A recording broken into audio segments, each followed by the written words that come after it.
মক্কার এই কষ্টগুলি কেন? কারণটা হলো ধর্মান্ধ, ধর্ম ব্যবসায়ী, স্বার্থান্বেষী ওই গোষ্ঠীর অপপ্রচার, প্রোপাগান্ডা।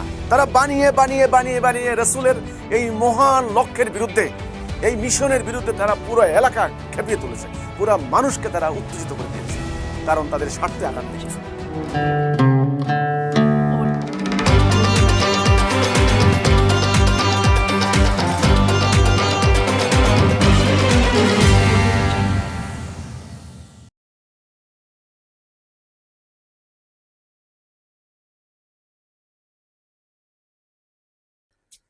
আউযু বিল্লাহি মিনাশ শাইতানির রাজিম, বিসমিল্লাহির রহমানির রহিম। সম্মানিত সুধীবৃন্দ, সবাইকে আমি সালাম জানাচ্ছি, শুভেচ্ছা জানাচ্ছি। সালামু আলাইকুম রাহমাতুল্লাহি ওয়া বারাকাতুহু। আল্লাহ সুবহানাহু ওয়া তাআলার কাছে দোয়া করি, আল্লাহ সুবহানাহু ওয়া তাআলা সবাইকে করোনাকালীন এই পরিস্থিতিতে যেন সুস্থ রাখেন, সাবের রাখেন, আল্লাহর দ্বীনের পথে অটল রাখেন।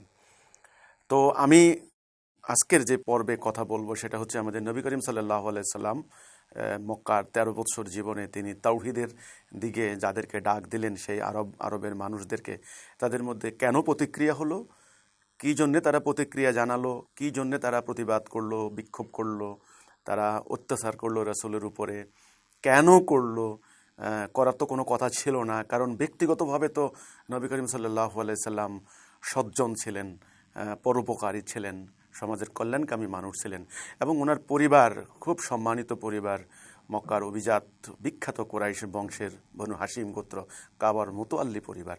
কাবা ঘরকে যেমন মানুষ সম্মান করত আল্লাহর ঘর বলে, তেমনি কাবার ঘরের রক্ষক হিসাবেও, মুতওয়াল্লি হিসাবেও রাসূলের পরিবারকেও সম্মান করা হতো। অর্থনৈতিকভাবে দৈন্যদশা তৎকালীন আরব সমাজের প্রায় ঘরে ঘরেই ছিল, তবুও এই পরিবারের সম্মান, ইজ্জত, সুখ্যাতি আরব সমাজে কোনো অংশে কম ছিল না। কিন্তু এই রাসূলের উপরে এই অত্যাচারে নির্যাতন কেন হলো, কি কারণে হলো, কারণটা কি? যিনি ব্যক্তিগতভাবে এত একজন ভালো মানুষ, পারিবারিকভাবে উচ্চ মর্যাদাশালী একজন মানুষ, তাহলে উনার কেন এই অবস্থা হলো, এটা নিয়েই আজকের এই পর্বে আমি কথা বলবো। আপনারা এ পর্যন্ত বহু ওয়াজ শুনেছেন, বহু আলোচনা শুনেছেন, মাহফিল, বহু আলেমদের মুখে। মানুষ আসলে মানুষ ব্যতিব্যস্ত হয়, মানুষ কষ্ট পান, কান্নাকাটি করেন যে সুমাইয়ার উপরে অত্যাচার, রাসূলের রক্তাক্ত দেহ মোবারক, ওনার সমস্ত শরীর রক্তে ভিজে যাওয়া, পায়ের জুতা মোবারক আটকে যাওয়া রক্ত দিয়ে, এই যে এই কথাগুলি শোনার পরে কোনো মোমেন রাসূল প্রেমিক কেউ স্থির থাকতে পারে না, কান্না করেন। কিন্তু আমার আজকের আলোচনার বিষয় থাকবে তাহলে রাসূলের এবং ওনার সাহাবীদের উপরে এই অত্যাচারের হেতুটা কী ছিল, কারণটা কী ছিল, কেনই বা এই অত্যাচার হলো। তো আসুন, আমি গত পর্বে যেটা আমি এই তথ্যচিত্রে এই চিত্র দিয়ে দেখালাম যে আমরা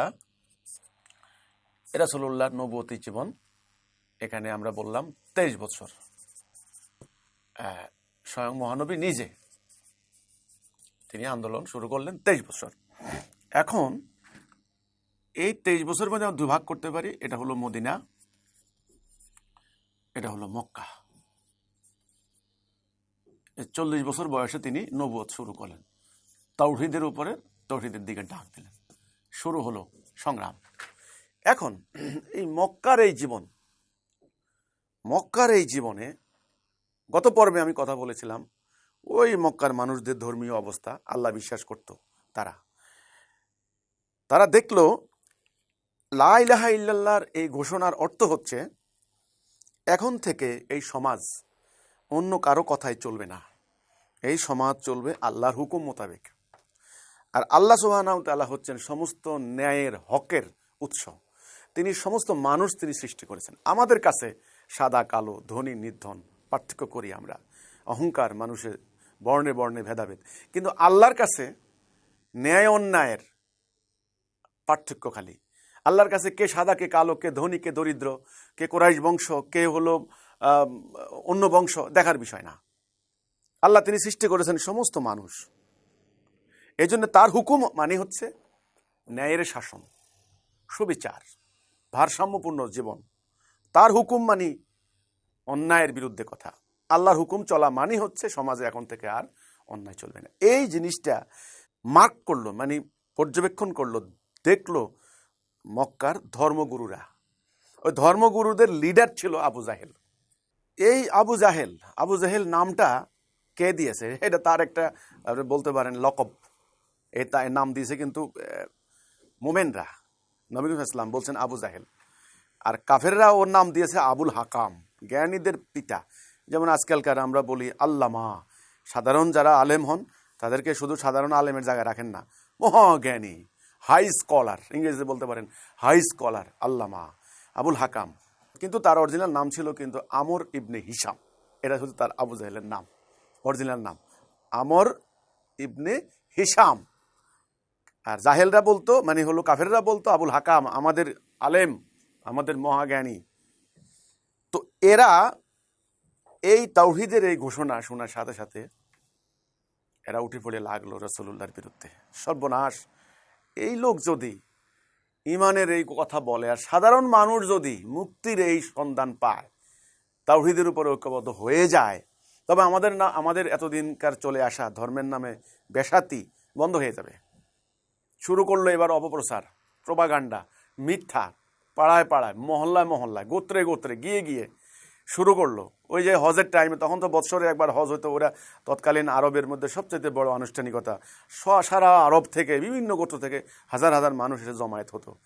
ওইটাই হলো মুখ্যম টাইম। ওই টাইমে, ওইটা হজে যাওয়ার আগে আরেকবার হলো ওকাজ মেলায় যাওয়ার আগে আবু জাহেলের ঘরে বৈঠক বসলো। বসার পরে এখন আলোচনা চলছে আগামীকালকে কি অপপ্রচার করা হবে, কি প্রোপাগান্ডা ছাড়ানো হবে। আজকালকার তো ফেসবুক আছে, সোশ্যাল মিডিয়া, ইউটিউব আছে, এখানে নতুন নতুন কন্টেন্ট তৈরি করে মানুষের মাথা কেটে জোড়া লাগিয়ে অপপ্রচার করে, যেটা আপনি বলেননি, করেননি, বাস হাজার হাজার লাইক শেয়ার করে দেয়। এটা আজকালকার যুগে। আবার কিছুদিন আগে পোস্টার, হ্যান্ডবিল দিয়ে মানুষের নামে ছাপানো হইতো, আরও সামনের দিকে কত দেখবেন। কিন্তু 1400 বছর আগে তো আর ওই ফেসবুক, ইউটিউবে ছিল না, পোস্টার, হ্যান্ডবিলও ছিল না। ওই মুখে মুখে ছড়ানো কথাই ছিল মেইন। তো কি আলোচনা করা হবে? একজন বলল তাকে কবি বলা যায়। তা আবু জাহেল বলছে, না রে, কবি না, কবিতা নয়, কবিতার যে রূপ, যে চেহারা আমরা জানি, এটা এগুলো কবিতা নয়। আরেকজন বলল পাগল। বলছে, আরে না, পাগল বললে মানুষ বিশ্বাস করবে না, মোহাম্মদ উন্মাদ নয়, পাগল নয়, সে যে কথাগুলো বলে অত্যন্ত তাৎপর্যপূর্ণ, খুব গভীর, এটা পাগলের কথা এরকম হতে পারে না, পাগল অসংলগ্ন কথা বলে। বলছে এ ধরনের বহু কথা। বলছে জাদুকর। বলছে না, জাদু না, জাদুকর না, জাদুকরদের ভাবভঙ্গিমে আমরা বুঝি, তারা মানুষকে কিভাবে হিপনোটাইজ করে এটা আমরা জানি, জাদুকর নয়। এখন দেখেন, প্রত্যেকটা মানুষের প্রস্তাবনা খণ্ডাই দিচ্ছে কিন্তু আবু জাহেল। আপনারা সিরাতে ইবনে হিশাম পড়ে দেখেন, ইবনে ইসাক পড়ে দেখেন, আমার তো কথা না, সিরাত রাসূলুল্লাহর জীবনী যারা লিখেছেন তারাই বলেছেন। তো শেষ পর্যন্ত কি বলবে সে ভাষা খুঁজে পাচ্ছে না। পাগল না, কবি না, গণক না, জাদুকর না, জিনভূতে আসরগ্রস্ত লোক না, মানুষ বিশ্বাস করবে না। তখন আবু জাহেল বলে যে হ্যাঁ, জাদুকর, এটা বলা যায়, জাদুরে, তার কথায় জাদু আছে। আমার আশঙ্কা হচ্ছে ভাই ভাইয়ের মধ্যে শত্রুতা সৃষ্টি করবে, পিতা পুত্র থেকে আলাদা করবে মোহাম্মদের এই বক্তব্য, এই ভাষণ, এই কথা। যাই হোক, সিদ্ধান্ত হয়ে গেল, আগামীকালকে এই যে মেলায় আগত হাজার হাজার মানুষের সামনে বলা হবে যে একটা এখানে জাদুকর আসছে, তার জাদুর স্পর্শে তোমরা নষ্ট হয়ে যাবে, তোমরা তার কাছে যাবে না। তার ঘরের মধ্যে বসে বুদ্ধি হলো, পরামর্শ হলো। পরের দিন বাস ওই অন্ধ অনুসারীরা, ধর্মান্ধ, ওই আবু জাহেলের অন্ধ অনুসারী, এদেরকে বলতে পারেন ধর্মান্ধ, যুক্তি নাই, বোধ নাই, জ্ঞান নাই, শুনবে না, দেখবে না, পড়বে না, কিচ্ছু না। আবু জাহেল হুজুর যা কইছে তা, হুজুর আপনি কইছেন, সারা জীবন আপনাকে আমরা মেনে আসছি, আপনি আমাদের ধর্মগুরু, আপনি যা কইছেন তা। এবার হুজুরে কয়ে দিছে যে যা, মুহাম্মদ সাল্লাল্লাহু আলাইহি ওয়াসাল্লামকে বলবি জাদুকর। পরের দিন শুরু হইল অপপ্রচার। তো এই ধরনের অপপ্রচারে প্রভাবিত হয়ে রাসূলকে কবি, গণক, জাদুকর, পাগল, জিনভূতে আসরগ্রস্ত, এই ধরনের প্রোপাগান্ডা চালালো। এইভাবে যদি দিন রাত প্রোপাগান্ডা চালায়, রাসূল তো একলা মানুষ, আরও সঙ্গে 2-4 জন নতুন আসছেন, প্রথম দিকে তো তাও ছিলেন না, তিনি একা একজন মানুষের কথা, আর ওরা হাজার হাজার নামছে অপপ্রচারে। মুহূর্তের মধ্যে আগুনের মতো পুরা সমস্ত ছড়িয়ে গেল, পুরা আরব বিশ্ব একেবারে ঘরে ঘরে চলে গেল যে কুরাইশ বংশে একজন নবী দাবি করে, পাগল, গণক, জাদুকর, জিনভূতে আসরগ্রস্ত। সবচাইতে মারাত্মক হচ্ছে এই লোকটা আমাদের ধর্মকে ধ্বংস করতে আসছে, আমাদের বাপদাদার ধর্মকে ধ্বংস করতে আসছে, আমাদের এতদিনের বিশ্বাসে আঘাত হানছে, ধর্মদ্রোহী, মুরতাদ, আমাদের ধর্ম ত্যাগ করছে। ওকে মারতে হবে, এটা আমাদের ইমানি দায়িত্ব, ওকে হত্যা করতে হবে, ওকে আগুন দিয়ে জ্বালিয়ে দিতে হবে, ওকে ছারখাড় করে ফেলতে হবে, বাস। এই ধর্ম ব্যবসায়ীদের অপপ্রচার এটার সঙ্গে যোগ দিল ওই যে আবুল আহাব, আবু সুফিয়ান, এরা আবার স্বার্থান্বেষী রাজনীতিক, এরা রাজনীতি করতো। এরা তখনকার রাজনীতির স্টাইল আর এখনকার তো সমান হবে না, স্বাভাবিক কথা। তখন ওই যে লাত মানাত উজ্জার কন্ট্রোল ভিত্তিক রাজনীতি, গোত্রে গোত্রে রাজনীতি, সাধারণ মানুষের শোষণ করার রাজনীতি। এই শোষণের পলিসি যোগে যোগে একই ছিল, তবে স্টাইল ভিন্ন ছিল। ওই আবু সুফিয়ান, আবু লাহাব, এরা ওই মুগিরা এরা পলিটিক্স করতো। আর আবু জাহেলরা হলো ধর্ম নিয়ে নাছাড়া করতো। এই দুইটা জোট একত্রিত হয়ে এই প্রোপাগান্ডা চালাইছে, অপপ্রচার চালাইছে। ফলে সাধারণ ধর্মপ্রাণ মানুষও যারা মূর্তি পূজা করতো ঠিক আছে, কিন্তু আল্লাহরও বিশ্বাস করতো, কাবা হজ করতো। এখন মোহাম্মদ নামে একজন লোক দাঁড়াইলো কুরাইশ বংশে, আমাদের ধর্মকে ধ্বংস করতে আসছে, এটা তো আমরা হতে দেব না। শুরু করলো এবার পথে ঘাটে নির্যাতন, নিপীড়ন। রাসূলের জীবন দুর্বিষহ হয়ে উঠল। রাসূলের হাতে যারা বায়াত নিলেন এই মক্কার এই 13 বৎসর, মক্কার 13 বৎসর, এই টাইমে যারা রাসূলের হাতে ঈমান আনলেন, বায়াত নিলেন, লা ইলাহা ইল্লাল্লাহর উপর ঐক্যবদ্ধ হলেন, তাদের উপরে কি অমানুষের অন্ধকার নেমে আসলো। বেলালের জীবনী আপনারা জানেন, সারাদিন মরুভূমির তপ্ত বালুর উপরে ওনাকে শুইয়ে রাখা হতো। উনি শুধু তাওহীদের ওই বাণী আহাদ আহাদ ছাড়া কিছু বলতেন না। বেলালের জানেন, সুমাইয়ার কাহিনী আপনারা জানেন। সুমাইয়া, ইয়াসির, আম্মার। এই সুমাইয়া হলো ইয়াসিরের স্ত্রী, আর আম্মারের বাবা মা।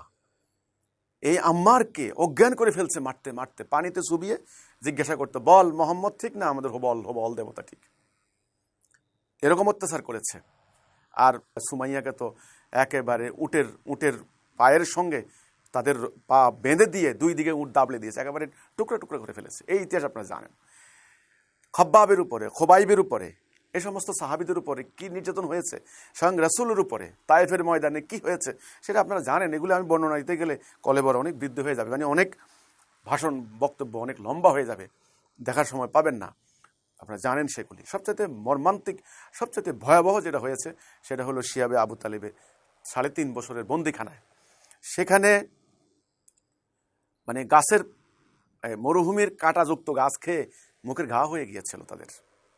দিনের বেলায় প্রখর রোদ, বুকে দুধ না পেয়ে বহু শিশু মারা গিয়েছে, কঙ্কালসার হয়ে গিয়েছে। এবং ঐতিহাসিকরা বলেন তখনও আম্মা খাদিজা জীবিত ছিলেন, রাসূলুল্লাহ সঙ্গ ছাড়েননি, রাসূলকে অনুপ্রেরণা দিয়ে শক্তি জুগিয়ে যাচ্ছিলেন আম্মা খাদিজা। এই ধনাঢ্য নারী শেষ পর্যন্ত নিঃশেষ হয়ে গিয়েছিলেন আল্লাহর রাস্তায় ধন সম্পদ ব্যয় করতে করতে। ঐতিহাসিকরা অনুমান করেন, বলেন, মন্তব্য করেন অনেকে, এই শিয়াবে আবু তালেবের বন্দিখানার থেকে মুক্তি পাওয়ার কয়েক মাসের পরেই আম্মা খাদিজা ইন্তেকাল করলেন, পুষ্টিহীনতায় তিনি মারা গিয়েছেন, এমনও মন্তব্য করেছেন অনেকে। এবং কথা সত্য হতে পারে, এত নির্মমতা, এত নিষ্ঠুরতা চালানো হয়েছে রাসূলের সাহাবায়ে কেরামদের উপরে, রাসূলের উপরে এই 13 বৎসর। কিন্তু এই 13 বছর অবরোধ চলল। কি অবরোধ? ঘর থেকে বেরোতে পারে না, মহল্লা হাঁটতে পারে না, যেখানে দেখে পাথর ছুঁড়ে মারা হয়। একবার রাসূলকে তো প্রায় মেরেই ফেলছিল, একেবারে গলার মধ্যে চাদর পেয়েছি একেবারে টান দিয়ে হত্যাই করে ফেলছিল তারা। আরেকবার তো উটের নাড়ি বুড়ি পচা, ওই যে উট জবাই করার পর নাড়ি বুড়ি ফেলে রাখে, পচা দুর্গন্ধযুক্ত নাড়ি বুড়ি রাসূলের পিঠের উপর চাপিয়ে দিল। মা ফাতেমা গিয়ে সেখান থেকে উদ্ধার করলেন। তো এইভাবে কিন্তু চললো প্রতিটা মুহূর্ত রাসূলের জীবন। রাসূলকে একটা দিনের জন্য শান্তিতে ঘুমোতে দেয়নি তারা সম্মিলিতভাবে গিয়ে, রাসূলুল্লাহ দাতা তো ইন্তেকাল করলেন আগেই, চাচাও এই মানে যায় অবস্থা, অসুস্থ ঘরের মধ্যে। তখন চাচাকে গিয়ে বলল আবু তালেবকে যে আপনার ভাতিজাকে বলেন, সে যে আন্দোলন শুরু করেছে, তাওহীদের এই আন্দোলন শুরু করেছে, সে আমাদের দেবদেবীদের বিরুদ্ধে কথা বলে, আমাদের চিরাচরিত ধর্ম বিশ্বাসের বিরুদ্ধে কথা বলে, আমাদের বাপদাদার ধর্মের বিরুদ্ধে কথা বলে। সে যে অবস্থা শুরু করেছে, যদি এই পথ থেকে নিবৃত না হয় আমরা এর ফয়সালা করব। তুমি সে কেন এটা করে আমরা চাই না, এই তোমার বা আপনার ভাতিজাকে নিয়ে আপনার সঙ্গে আমাদের বিরোধ হোক, দ্বন্দ্ব হোক, যুদ্ধ হোক, আমরা এটা চাই না। আপনি আমাদের রইস, গোত্রের সর্দার, আপনার ভাতিজাকে বলেন, সে টাকা পয়সা চায়, আরবের ধনী বানিয়ে দেবো আমরা। সে ক্ষমতা চায়, আমরা আরবের অধিপতি বানিয়ে দেবো তাকে আমরা। সে নারী চায়, সুন্দরী নারী এনে দেবো তাকে। আর যদি অসুখ বিসুখ হয়ে থাকে আমরা উন্নত জায়গায় চিকিৎসা করাবো। তার রোগ ভালো করে দেব। কেন সে এগুলি করছে বলুন, তাকে প্রস্তাব দিন। আর যদি আপনার আমাদের এই প্রস্তাব না শুনে, তবে আগামীকালকে কিন্তু তলোয়ারের ফয়সালা হয়ে যাবে। এই হুমকি তারা দিয়ে গেল। দেখেন, অর্থের লোভ, ক্ষমতার প্রলোভন, নারী দেওয়ার প্রলোভন, সমস্ত কিছু প্রলোভন দেওয়ার পরে হত্যার হুমকি দেওয়া হলো। চাচা রাসূলকে ডাকলেন, কাতর কণ্ঠে ডাকলেন, পরম মমতায়। বাবা মারা গিয়েছেন সেই মায়ের পেটে থাকতেই, বাল্যকালে মা মারা গিয়েছেন, কোলে পিঠে চাচা রাসূলকে বড় করেছেন। আজকে চাচার সামনে রাসূলকে মারা হবে, তিনি সহ্য করতে পারছেন না। তিনি বললেন যে, ভাতিজা, ওরা তো এই কথা বলে। রাসূল বুঝছেন কি মহাবিপদ, কি পরীক্ষা, কি অগ্নি পরীক্ষা। আজকে এমন পরীক্ষা এই সন্ধিক্ষণে এসে দাঁড়িয়েছে যে সত্য মিথ্যার এই লড়াই, সত্য থাকবে কি থাকবে না, মিথ্যার বিজয় হবে নাকি সত্যের বিজয় হবে। রাসূল বন্ধ করে দেওয়া অর্থ হচ্ছে, তাওহীদের প্রচার বন্ধ করে দেওয়ার অর্থ হচ্ছে মানব জাতি আর হেদায়া পাবে না, সত্য আর পাবে না। যেই মিথ্যার অন্ধকার সয়লাভ হয়ে গিয়েছে, সেই মিথ্যার জয় জয়কার হয়ে যাবে, ইবলিসের জয় হয়ে যাবে, আল্লাহর বিজয় হবে না। রাসূল বুঝলেন এই সন্ধিক্ষণটা, এই সংকটকালটা, মৃত্যুর ঝুঁকি চলে আসলো। রাসূল বুক টান টান করে দাঁড়ালেন, দাঁড়িয়ে বললেন, চাচা, নিজেকে শক্ত করলেন, বললেন, চাচা শুনে রাখুন, তারা ক্ষমতার কথা, অর্থের কথা বলছে, তার থেকেও প্রিশিয়াস দ্রব্য, অর্থাৎ চন্দ্র, এক হাতে চন্দ্র, এক হাতে সূর্য এনে দিলেও মুহাম্মদ এই পথ ত্যাগ করবে না। হয় আল্লাহর বিজয় হবে, না হলে ধ্বংস হয়ে যাব, মানে শহীদ হয়ে যাব। তাহলে এটা কিন্তু আমি সিরাত গ্রন্থ থেকে বলছি, হাদিস থেকে বলছি, আমি আমার কথা বলি নাই। এই মক্কার এই 13 বৎসরের কথা বলছি, 13টা বৎসর। এখানে কিন্তু নামাজের কথাও আসে নাই, রোজার কথাও। আজকে আমরা নামাজ রোজা নিয়ে পাগল হয়ে যাচ্ছি, ওকে, আমল করব, ঠিক আছে, কিন্তু ইমানের গুরুত্ব, তাৎপর্য, মাহাত্ম্য বুঝতে হবে। ইমান না বুঝার কারণে আজকে আমাদের এই অবস্থা। সেই ইমান ধরে রাখার জন্য, কোন ইমান, সেই ইমান রাখার জন্য এত বড় পরীক্ষা ওদেরকে দিতে হয়েছে। আজকে আমরা সস্তা ইমানদার, আমরা ইমান এনেছি। ওকে, আজকে এই কথাটা এই জন্যই বলছি, সেদিনের সেই হুমকি, সেই প্রলোভন রাসূলকে দাও, তখন কিন্তু রাসূল একা, আর আল্লাহ রাসূল ছাড়া তো আর কেউ নাই। যে কয়েকজন গরিব অসহায় মানুষ রাসূলের সঙ্গে এসেছেন, ওদের তো অত্যাচার চলছে, ওদের কথা বলারও ক্ষমতা নেই, অত্যাচার হচ্ছে, জুলুম হচ্ছে। রাসূল পাশ দিয়ে হেঁটে যাচ্ছেন, বলছে, ইয়া রাসূলুল্লাহ, আর তো নির্যাতন সহ্য করতে পারছি না। রাসূল কিচ্ছু করতে পারেননি, শুধু বলেছেন, হে অমুক, আসবের, সবর করো, তোমাদেরকে জান্নাতের সুউচ্চ মাকামের সুসংবাদ দেওয়া হয়েছে। শুধু রাসূল একথা বললেন, আর কিচ্ছু করতে পারেননি তখন, সে সময়। এই মক্কার এই কষ্টগুলি কেন, কি কারণে নির্যাতনের সম্মুখীন হলেন, এই কারণটা কিন্তু আপনাদেরকে বুঝতে হবে। কারণটা হলো ধর্মান্ধ, ধর্ম ব্যবসায়ী, স্বার্থান্বেষী ওই গোষ্ঠীর অপপ্রচার, প্রোপাগান্ডা, মিথ্যাচার। তারা বানিয়ে রাসূলের এই মহান লক্ষ্যের বিরুদ্ধে, এই মিশনের বিরুদ্ধে তারা পুরো এলাকা খেপিয়ে তুলেছে, পুরো মানুষকে তারা উত্তেজিত করে দিয়েছে, কারণ তাদের স্বার্থে আঘাত লেগেছে। এই হচ্ছে মেইন। আমি প্রমাণ দেব এর একটা। রাসূলের একটা গ্রুপ, তিনি মুবাল্লিগ, তিনি বালাগ করতে পাঠিয়েছেন। ওই যে বীরে মাউনার ঘটনা, এটা আপনারা জানেন। তখন সাহাবীকে পিছন থেকে বল্লম দিয়ে শহীদ করা হলো, বল্লমের মাথা মানে ফলা বেরিয়ে গেল। ওই সাহাবী ইন্তেকালের আগেই, মানে শহীদ হওয়ার আগেই, এর রক্ত নিয়ে হাসতে হাসতে বলতেছেন, কাবার রবের শপথ, আজ আমি সফল। এই কথা বলার সাথে সাথে যে লোকটা পিছনে বল্লম মারলো, সে লোকটা বলল, কিরে, ব্যাপারটা কিরে, আমাদেরকে বলা হলো এই লোকটা নাস্তিক, এরা ধর্মের বিরুদ্ধে দাঁড়াইছে, এরা খারাপ, এই জন্য আমরা এদেরকে মারছি। এখন এই লোকটা বলতেছে কাবার রবের শপথ, আজ আমরা সফল। কি ব্যাপার? কথা তো নিশ্চয়ই কোনো একটা গোলযোগ আছে, মিস্টেক আছে। ব্যাপারটা কি? তথ্য তাহলে ভুল, ব্যাপারটা সমস্যা আছে। আমি তো তাইলে কি ভুল করলাম নাকি? কাকে মারলাম আমি? তখন এই লোকটা গাট্টি বাট্টি নিয়ে রাসূলের দরবারে গেল, যে আমি মুহাম্মদের সঙ্গে কথা বলতে চাই, সাল্লাল্লাহু আলাইহি ওয়াসাল্লাম, কথা বলতে চাই, যে আসলে আপনারা কি বলেন শুনি তো।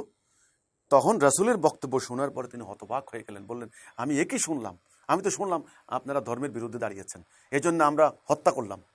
তখন তিনি সঙ্গে সঙ্গে বললেন, আশহাদু আল্লা ইলাহা ইল্লাল্লাহ, ঈমান আনলেন। মানে পরিষ্কার হয়ে গেল, এই যে মিথ্যা দ্বারা প্রভাবিত হয়ে এই বীরে মাউনার ওই টাইমে ওই আশেপাশের লোকেরা হত্যা করা হলো, সাহাবীদের জীবন গেল। আমি এ ধরনের প্রমাণ দিলে বহু দিতে পারবেন। সাধারণ মানুষ কিন্তু প্রভাবিত হয়ে গেছে মিথ্যা প্রচারণায়, প্রোপাগান্ডায়। তো আজকের এই পর্বে আমি এ পর্যন্ত থাকুক। আমি আপনাদেরকে বললাম, পরবর্তী পর্বে আমি আরও কিছু কথা বলবো ইনশাল্লাহ। মক্কার 13 বৎসর কি হলো, কেন হলো, এরকম হওয়ার তো কথা ছিল না। তাই তাওহীদের এই বাণী খুব স্বাভাবিকভাবে আমাদের এখানে আসে নাই। অনেক রক্তাক্ত পিচ্ছিল পথ পাড়ি দিয়ে অনেক জীবনের বিনিময়ে, অনেক কোরবানির বিনিময়ে আল্লাহর এই নেয়ামত আমরা লাভ করেছি, আমরা মোমেন হওয়ার সৌভাগ্য লাভ করেছি।